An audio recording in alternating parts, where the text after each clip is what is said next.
Machiavelli versus Aurelius. Kindness versus cunning. Who's actually stronger, the man with restraint or the one who's able to make evil decisions in a time of need?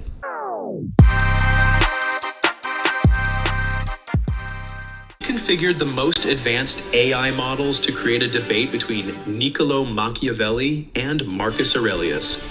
Their debate starts with this question: how should you live in a world where not everyone shares your values? You must learn to see the world as it is. Most people are not vicious, but they are weak and changeable. They follow whoever appears stronger. Study what actually preserves your position and what destroys it. Sometimes generosity serves you. Sometimes it ruins you. Sometimes keeping your word builds your reputation. Sometimes it makes you prey. The successful know when to be the lion and when the fox. I'm not telling you to be cruel for pleasure. I'm saying that clinging to one approach, regardless of circumstances, is how good people fail, while clever ones thrive. Observe what works, then act accordingly. Wow. Look, very true. What he said just now about how most people respond to strength and power as opposed to morality, so true, so true. A lot of people, I've experienced this firsthand through the practice of semen retention and other stuff. When you seem to be strong, people just listen to you, even if you're wrong or right.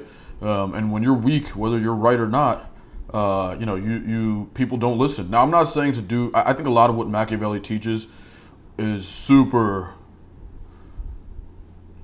just underhanded and sly, and I don't think it's moral, and I don't think it'll get you to heaven. So I don't think it's the right thing to do.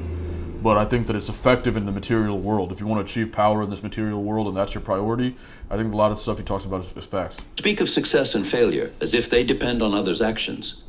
But what have you truly gained if you thrive by becoming like those you despise? When you adapt your principles to match each situation, you have no principles, only reactions. You become a slave to circumstances, controlled by everyone around you. I've dealt with flatterers, conspirators, incompetent generals. Yes, I see them clearly. But their corruption doesn't require my own. The only thing I truly control is my character. If I sacrifice that for temporary advantage, I've lost the only thing worth having. What you call flexibility, I call being tossed by every wind. Marcus. Very true. I like that point he made too. And that's why I would more strongly align with the Aurelius philosophy if this was a real philosophical battle, which it kind of is, right? How to live your life, how do you lead your life? And you lead it in an honest way where you're principled and you have certain things that you do repeatedly and you follow a process. That'll lead to success over the long run. Don't be myopic and try to react to every circumstance to sacrifice your character.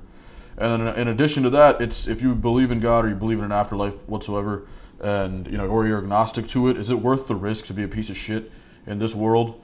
Is that really what you want to do? I don't think that's the right way to go about things, and I think that's going to cause consequences in the future.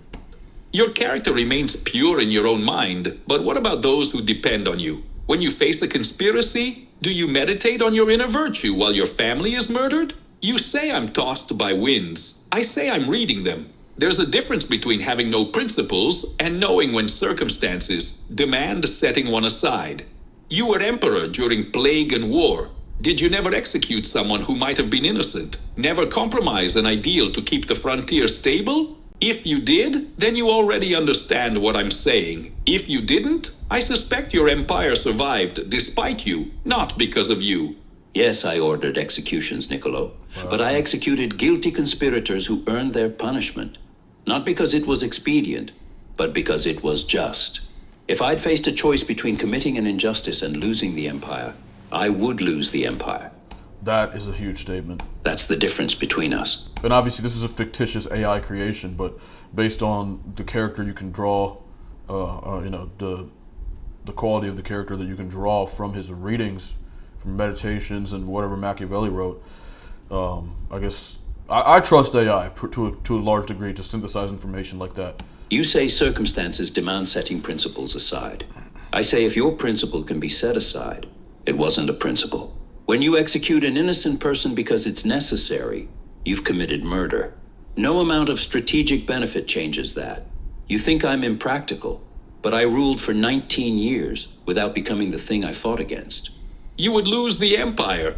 Fine, but what about the thousands who depend on that empire? When Germanic tribes are at the border, your subjects don't care about your pure conscience. They care whether their children will be enslaved. You say you never executed an innocent, but I suspect you were fortunate in your enemies, not just virtuous in your choices. History is filled with leaders who held your position until they faced an impossible choice. Betray one person to save thousands, or keep your principles and watch everything burn. Maybe you never faced that moment, but if you did, and chose your conscience over their lives, that's not virtue. That's vanity. You call it vanity.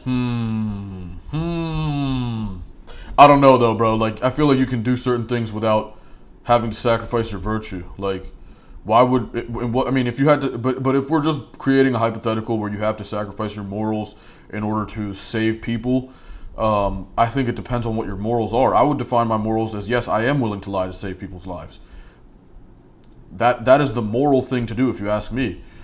So I don't think that there needs to be this school of thought. I think it's a straw man to attack this philosophy of pure honesty under any circumstance. I don't think that that's moral, right? That's not what I'm saying personally. I don't think that anybody really with reason would say that. But I mean, I think it depends. It depends on what you're trying to do. Are you really just trying to keep power? Or are you not willing to detach and let things go? Like, let things slip out of your grasp? Just because, are you hungry for power, or are you hungry to help people? Because if you're hungry to help people, maybe you'll give up power. You'll cede power to somebody else who may be better for the situation, better equipped for the situation, more popular in that circumstance. You know what I mean? It's not that. That's not what morality is. It's not just blatant honesty in the face of grave threats to your way of life and society. I think that it's a little bit more nuanced than that. I call it understanding cause and effect. If I murder an innocent person, I am the cause of that evil. If an enemy harms people, they are the cause. I don't control what barbarians do. I control what I do. You present these impossible choices, but they're based on a false assumption that doing evil somehow prevents greater evil. It doesn't. It simply adds your own evil to the world's total. A state built on injustice breeds more injustice. Ask any tyrant watching his own guards. Your thousands aren't saved by my corruption.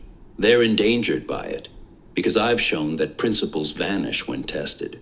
Marcus, you say injustice breeds injustice, but Rome lasted 8 centuries using methods you'd call corrupt. And then it fell, right? It fell. But yeah, no, that's interesting what Marcus Aurelius just said, right? AI Marcus Aurelius over here. Because when your principles are tested, do you fold? How can people trust you as a leader then, right? At the end of the day, you want to weather the storm and stay true to your principles. I still don't understand the concrete aspects and more acute details as to why he would need to be, he would need to sacrifice his morals in order to protect the empire. I would need a more well-constructed hypothetical to even understand. Like, this is very abstract what they're talking about, right? Like, why would he need to sacrifice his morals? I'm not getting that. They killed the Gracchi brothers to preserve the Republic. They razed Carthage completely. Harsh? Yes. Did it breed collapse? No. It built an empire that gave you the throne you sat on. Your theory that evil only creates more evil is beautiful, but history shows otherwise. Sometimes ruthless action creates stability for generations. I'm not advocating cruelty for pleasure. I'm saying there are moments when the gentle choice leads to chaos and the harsh choice leads to peace. You had capable generals and weak enemies. Test your principles when you're Florence facing Cesare Borgia. Then tell me about cause and effect. Rome endured because of its laws, its citizen virtue, its institutions, not because it murdered the Gracchi. Those killings planted seeds of civil war that eventually destroyed the republic you claim they saved. You confuse what came after with what was caused by. Perhaps Rome succeeded despite its crimes, not because of them. And yes, I had capable generals, which mattered during 17 years of frontier war. I chose them well and treated them justly, so they served loyally rather than plotting against me. You keep pointing to successful cruelty as if that makes it right. But a poisoner who lives long doesn't prove poison is medicine. Outcomes don't determine virtue. Justice is justice whether it leads to victory or defeat.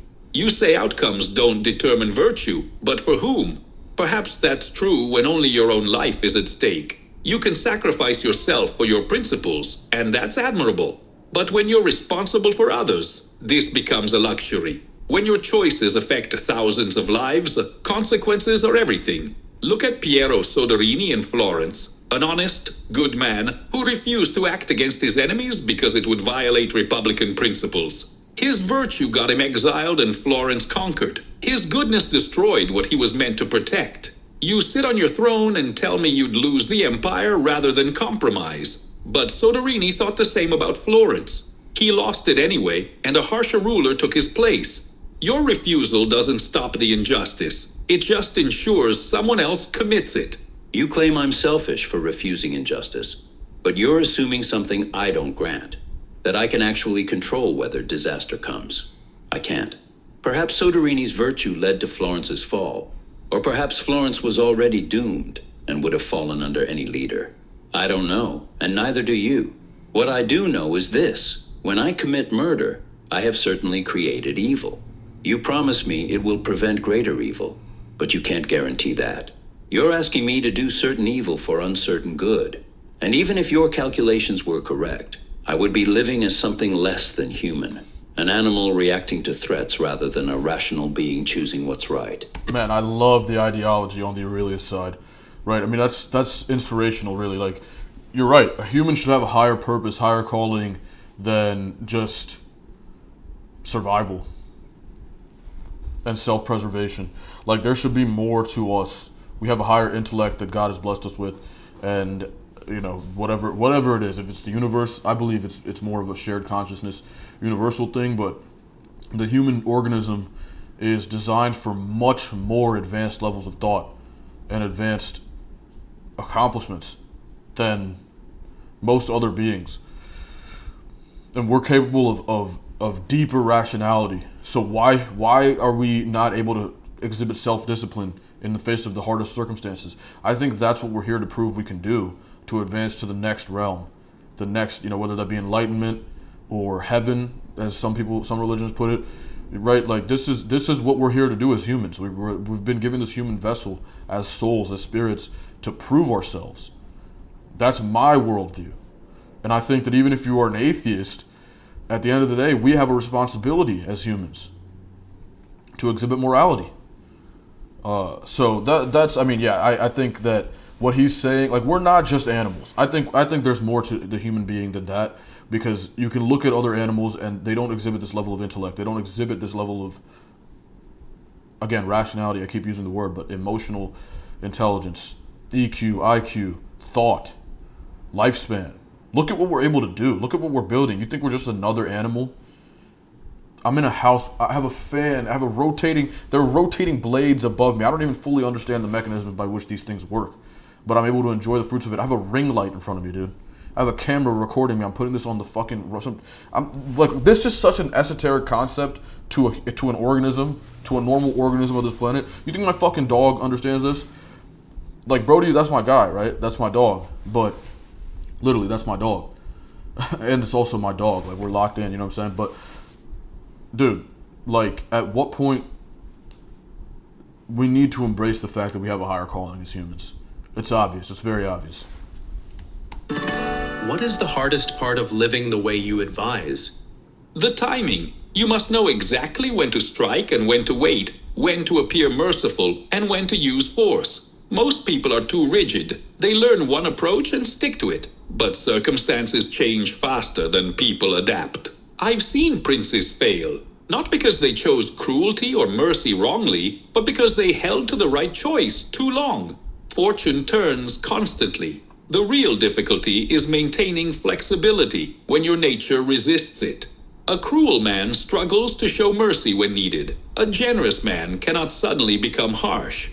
Few people can shift between these modes effectively, and you cannot practice. Each decision has real consequences. One mistimed move, and you're finished. The constant vigilance over my own reactions. Every day I wake up and tell myself, people will be ungrateful, arrogant, deceitful, and still, when someone betrays me... Yeah, I can't even wrap my head around the Machiavellian way of thinking. I really can't. I mean, I get it. Like, you're just conniving and you're just a piece of shit. You don't give a fuck, and you're like, this is what I have to do. This is the right thing to do. I just can't, bro. I just can't. I really can't. Like, Aurelius makes a lot of sense to me. Yes, you exhibit restraint. I mean, he's a Stoic, right? And Hinduism and Stoicism have a lot in common. Hinduism obviously precedes Stoicism by thousands of years, right? Any Western civilization, any European, anything comes way after India and the Hindus. After the Hindus invented everything, right? And I'm not saying that because I am Hindu, but it's because I am Hindu that I probably understand the history a little bit better, because the history of the Indus River Valley civilization and how old India is, how ancient it is, how advanced we were as a civilization has largely been suppressed by the Western world through colonization, after imperialism. They've largely suppressed this knowledge. So I'm not blaming people for not knowing that, but I do know it, right? I know that Hindus came first, invented math, invented numbers, invented urban planning. And look up the Indus River Valley civilization. Invented language. We made the first languages.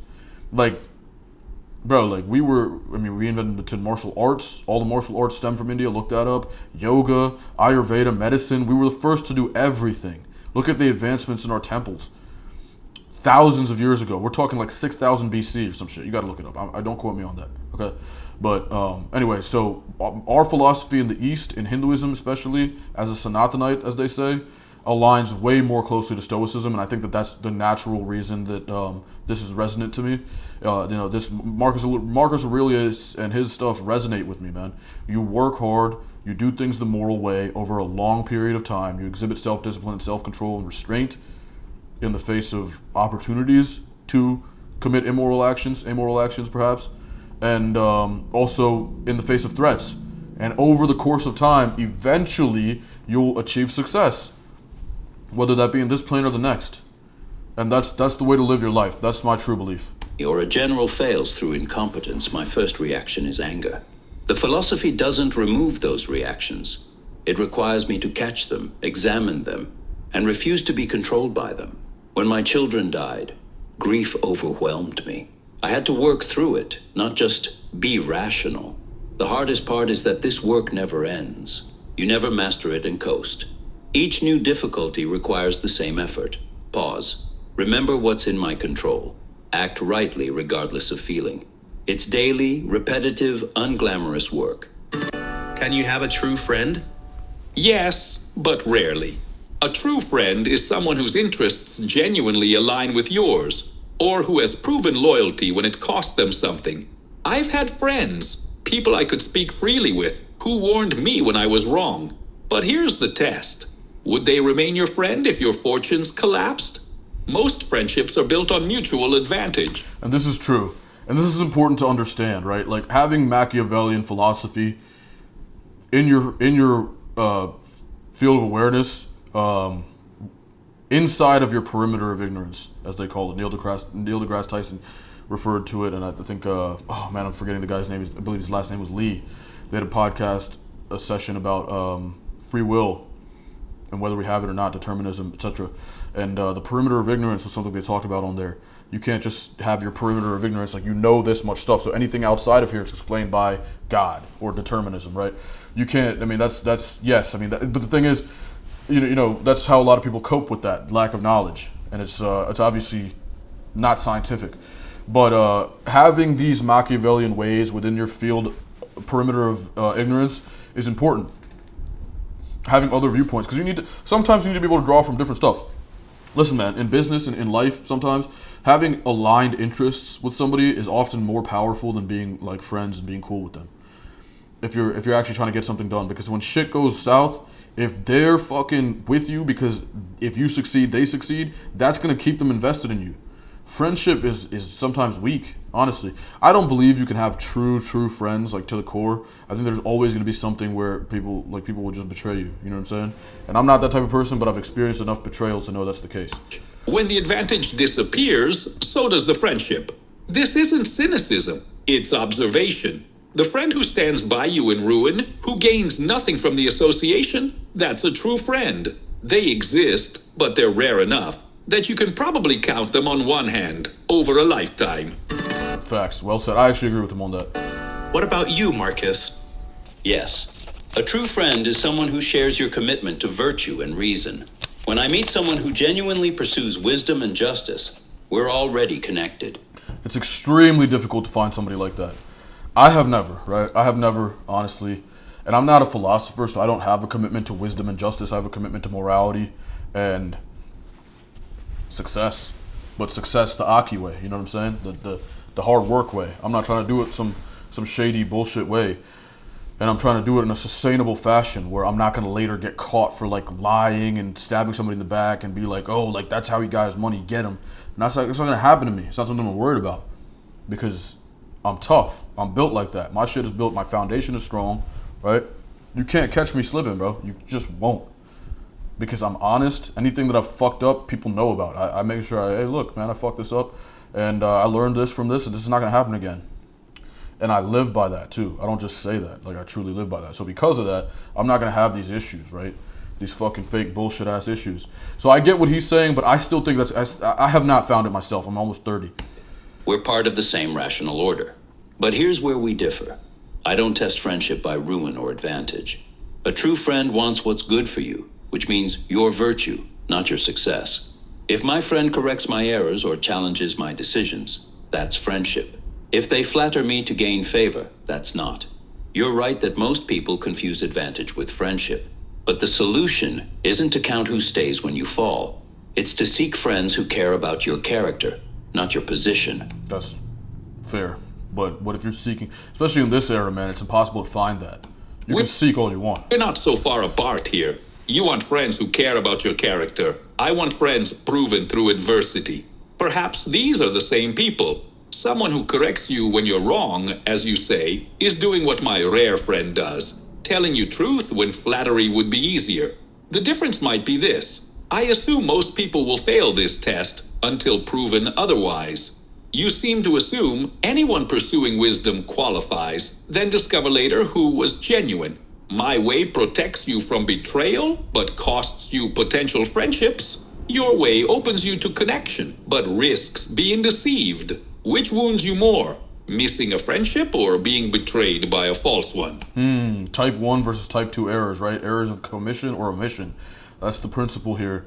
And yeah, I would say they're pretty, a lot of the time people will say errors of omission are less harmful than errors of commission, meaning if you hire somebody that fucking sucks, that hurts your company. Whereas if you miss out on hiring someone and you take an average person instead of a good person, right? Let's say there's 2 employees, right?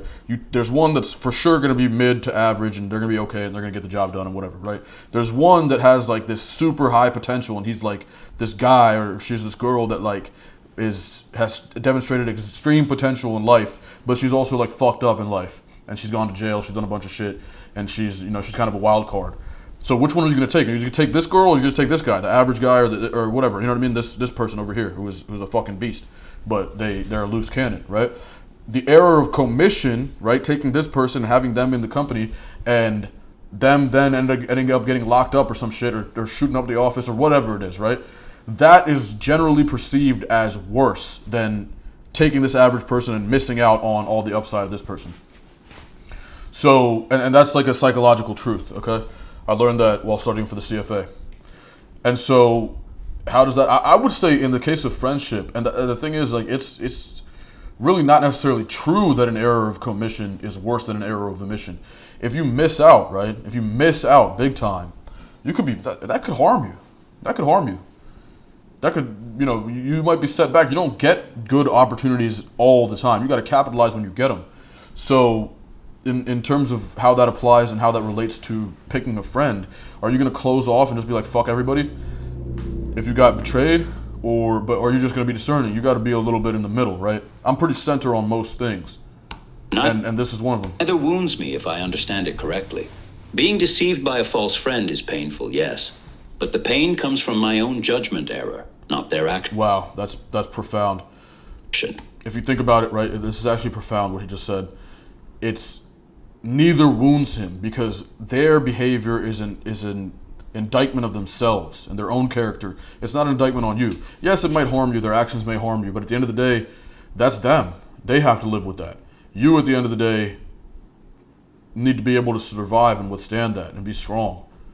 And if, Missing out on a good friend, who cares? If you're standing strong on your morals and standing on it, standing on business and handling your business, you shouldn't have any problems. It doesn't matter if you have friends or not. If you're walking the right path, things are going to work out for you.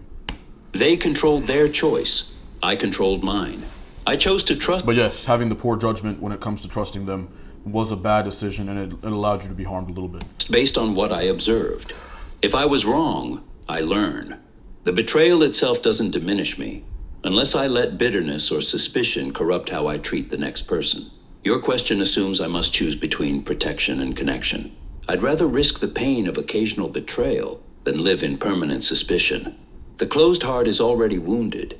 It's just a wound you inflicted on yourself before anyone else could. When someone close to you betrays you, how do you respond? First, I Cut them off. assess my position. Can I afford to punish them now, or are they too powerful? Do they have allies who turn against me? A betrayer will betray again. You cannot reform them. If I'm strong enough, I act swiftly and decisively. Strike once, strike hard, then it's finished. Others are watching, deciding whether betrayal is worth the risk. The punishment must be public and complete, though I frame it as justified necessity, not cruelty. But if timing is wrong or they're too powerful, I might forgive them publicly, while quietly ensuring they can never harm me again.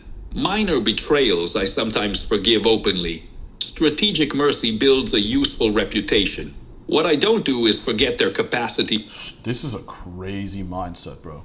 To me, no matter how powerful they are, you cut them off. That's the standard, bro. You betray me, fuck you. Now, and if you did bad enough, I'm gonna have to kill you. I'm gonna have to kill you. There are people I gotta kill, bro. I'm not gonna lie. Like, there are people in this life right now in this world who I gotta get gone. It's just gotta happen. So, the days are numbered. You know what I'm saying? Like, I gotta get that shit done, bro. There's no two ways about it, because you crossed me. You know what I mean? Gang shit. Like, some triggers just gotta go, bro. So it doesn't matter who they are. I don't care. You fuck with Ravi Moulet. Nobody's bigger than the game, hey, bro. And I'm the game, bro. You know what I'm saying? I am the game. So nobody's bigger than the game. Disloyalty. Not from spite, but because past behavior reveals character. The error people make is thinking this is about justice or revenge. It's about maintaining your position through whatever means circumstances require. I examine why I feel betrayed. Usually it's because I expected something they never promised, or I'm hurt they acted from weakness rather than malice. People betray because they're confused about what's truly good for them. They think advantage or safety lies in betrayal, when it actually corrupts their character. So I feel something closer to pity than anger.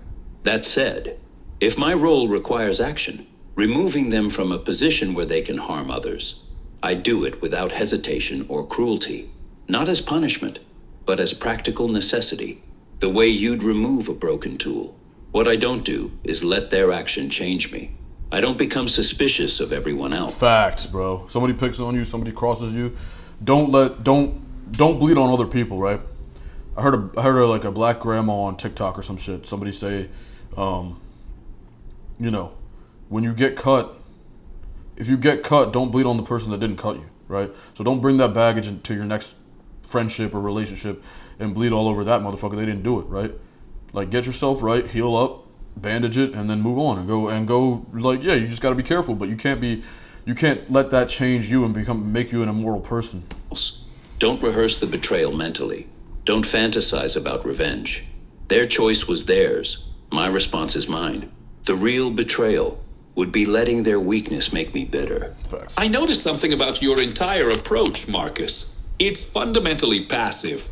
Every answer you give focuses inward. Your control, your character. Because that's all you can control. I disagree that it's passive. I think it's strong. It's resilient. It exhibits restraint. Your reactions.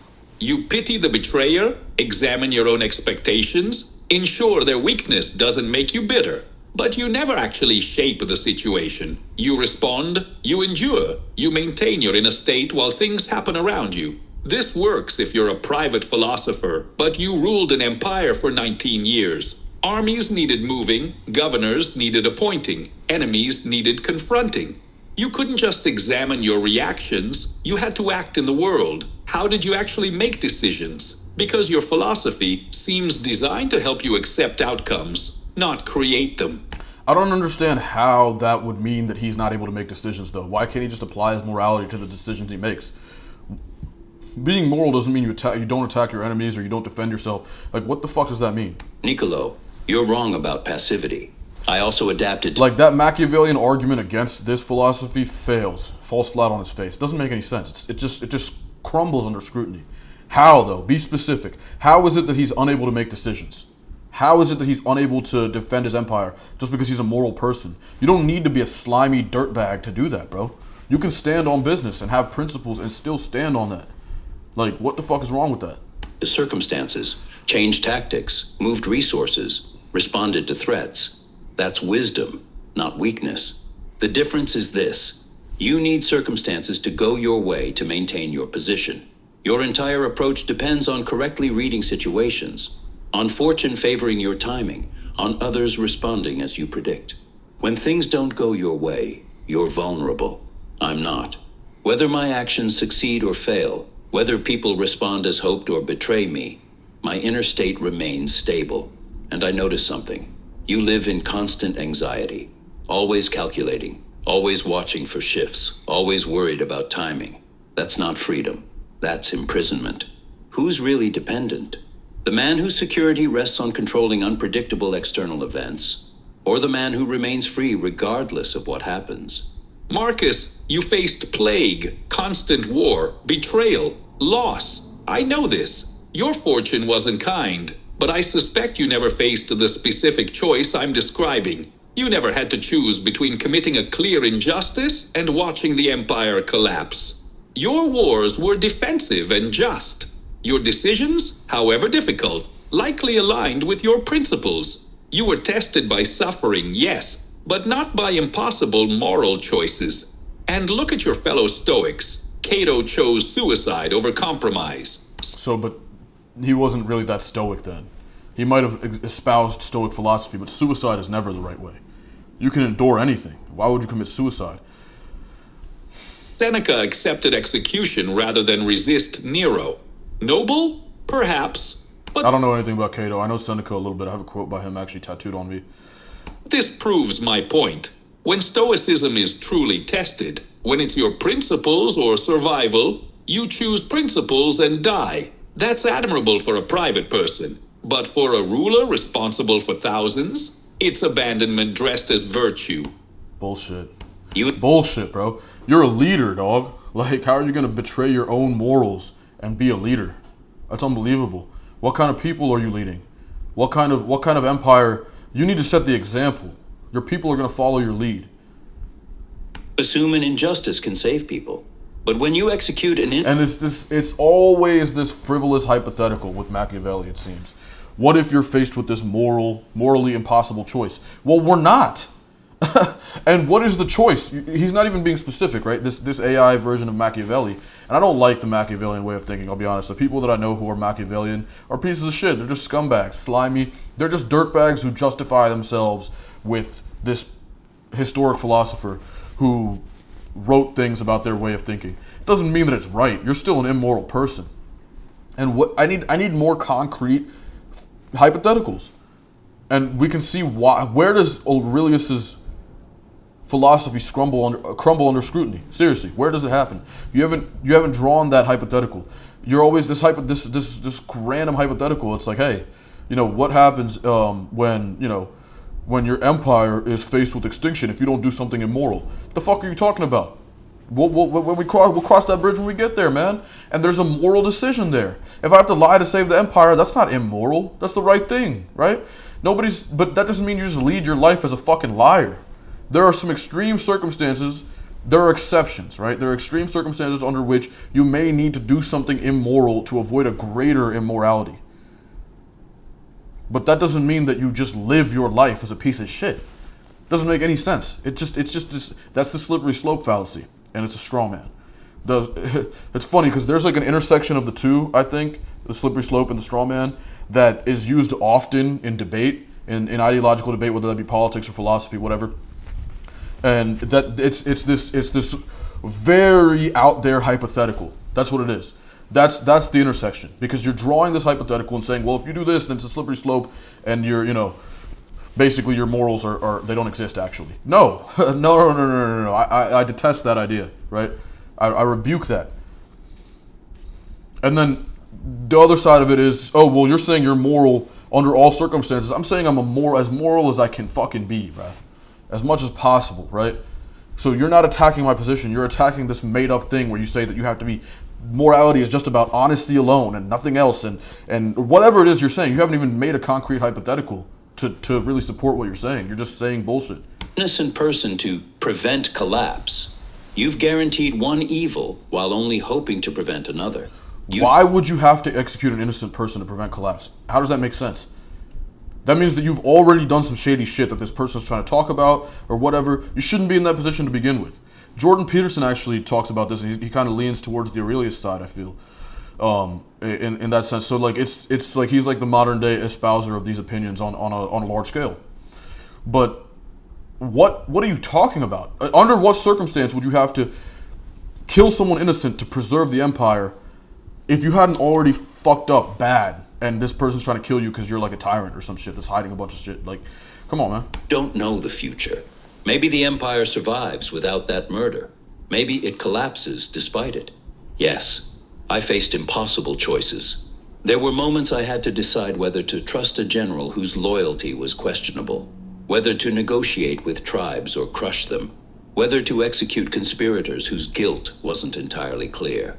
In each case, I chose what seemed just and accepted the risk. The empire didn't collapse. Perhaps I was fortunate.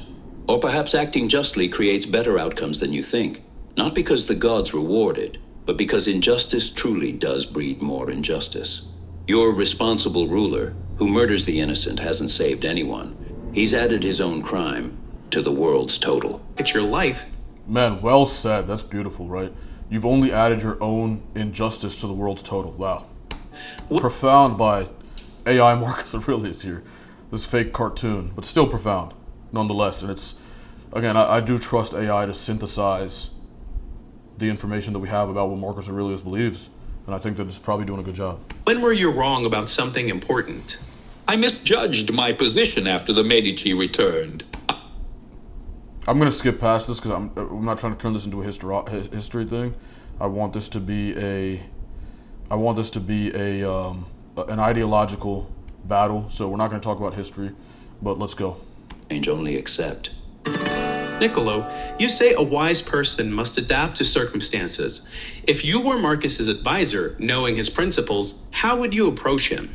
I wouldn't try to change your principles. That would be pointless. Instead, I'd work within your framework. You care about duty and acting according to nature? I'd show you how protecting the empire is your natural duty, how allowing threats to grow is actually abandoning your responsibility. You value honesty? I'd point out that Rome's enemies don't, and your subjects suffer for your consistency. I wouldn't argue you should become like me. I'd argue that your own philosophy... I get what he's saying. Like, in a situation where everybody else is cheating, should you do it too? But at that point, is it really cheating, though? If it's a competitive advantage, it's not cheating.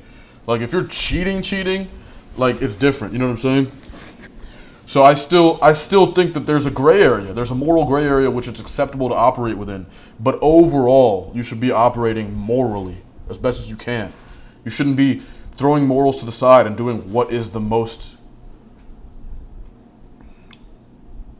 opportunistic, right? You shouldn't be doing the most opportunistic thing in each circumstance. It's terrible. Philosophy, properly understood, sometimes requires the harsh actions you avoid. If that failed and you remained unmoved, I'd quietly ensure capable generals and advisors compensated for your limitations. A good advisor works with the prince he has, not the one he wishes for. Marcus, in what ways could Machiavelli's counsel have helped you? His observations about human behavior. Yes, those would have been useful. I dealt with flatterers who told me... Yeah, having a person like Machiavelli around is actually a good thing.